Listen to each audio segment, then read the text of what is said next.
Welcome to our channel. நம்ம மசாலா இட்லி வந்து எப்படி செய்யலான்னு பார்க்கலாம். ஃபஸ்ட்டு இதுக்கு தேவையான பொருட்கள் மிளகாத்தூள், இஞ்சி, சீரகம், மஞ்சாத்தூள், சோம்பு, நெக்ஸ்ட்டு ஒரு 2 வெங்காயம் சின்னதாக கட் பண்ணிக்கணும், ஒரு எலுமிச்சைப்பழம், காஞ்ச மிளகாய், கொத்தமல்லி. நெக்ஸ்ட்டு ஒரு 4 இட்லி எடுத்துக்கலாம். அதை வந்து சின்னதாக வந்து கத்தியில் வந்து கட் பண்ணிக்கணும். கட் பண்ணி நெக்ஸ்ட்டு ஒரு பானை எடுத்து ஒரு 4 ஸ்பூன் வந்து எண்ணெய் ஊற்றிக்கலாம்.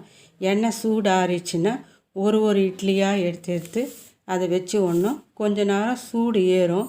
சூடு ஏறின உடனே என்ன செய்யணும், நம்ம அதை வந்து பின்பக்கமாக திருப்பி விடணும். அப்போ தான் வந்து அது ப்ரௌன் கலராக மாறும்.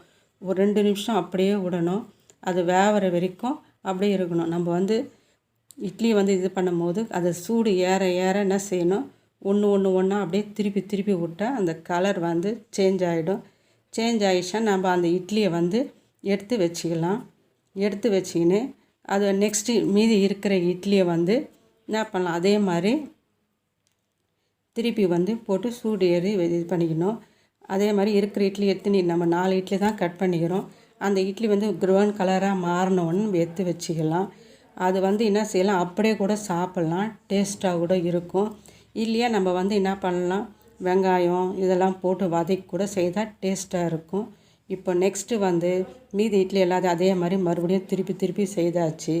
இப்போது அதே நம்ம என்ன செய்தோமோ கடாயில் அப்படியே ஒரு 4 ஸ்பூன் எண்ணெய் ஊற்றி கடுகு வந்து பொரிஞ்சிச்சுன்னா நெக்ஸ்ட்டு கறிவேப்பிலை, காஞ்ச மிளகா, மஞ்சாத்தூள், இஞ்சி, சீரகம், மிளகாத்தூள், சால்ட்டு எல்லாம் போட்டுனா செய்யணும்.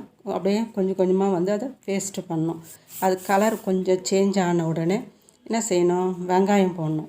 நம்ம கட் பண்ணி வச்சுருக்கிறோம் இல்லையா, சின்னதாக கட் பண்ண வெங்காயத்தை நல்லா போட்டு நல்லா வதக்கணும். அது வதங்கின உடனே நம்ம என்ன செய்யணும், நம்ம ஏற்கனவே வந்து கறிவேப்பிலை, கொத்தமல்லி அதெல்லாம் கூட போட்டு வதக்கலாம். ஆனால் லாஸ்ட்டில் போட்டால் கொஞ்சம் டேஸ்ட்டாக இருக்கும். ஃபஸ்ட்டு வந்து வெங்காயம் வந்து வதங்குதான்னு பார்க்கணும். அது வதங்கிட்ட பிறகு நம்ம ஃப்ரை பண்ணி வச்சுருக்கிறோம்லாம் இட்லி, அதையும் ஒவ்வொன்றா எடுத்து போட்டு மெதுவாக அப்படியே ரோஸ்ட் கலராக பண்ணால் என்ன செய்யும், நல்லாயிருக்கும் பார்க்குறதுக்கு. வெங்காயம் வந்து ப்ரௌன் கலராக மாறிடுச்சு. இப்போ நம்ம வந்து ஏற்கனவே வச்சுருந்தது மறுபடியும் அது கலர் விட்டினேன்னா அந்த கலர் வந்து சேஞ்ச் ஆகினே இருக்கும். சேஞ்ச் ஆகிடுச்சுன்னா நம்ம இட்லி ஏற்கனவே வந்து என்ன செய்திருக்கோம், அந்த வறுத்து வச்சுருக்கிறோம்ல ஃப்ரை பண்ணி அந்த இட்லியை வந்து அப்படியே ஒரு கலரி விட்டுட்டா கலர் வந்து மசாலா இட்லி வந்து ரெடி ஆகிடுச்சு.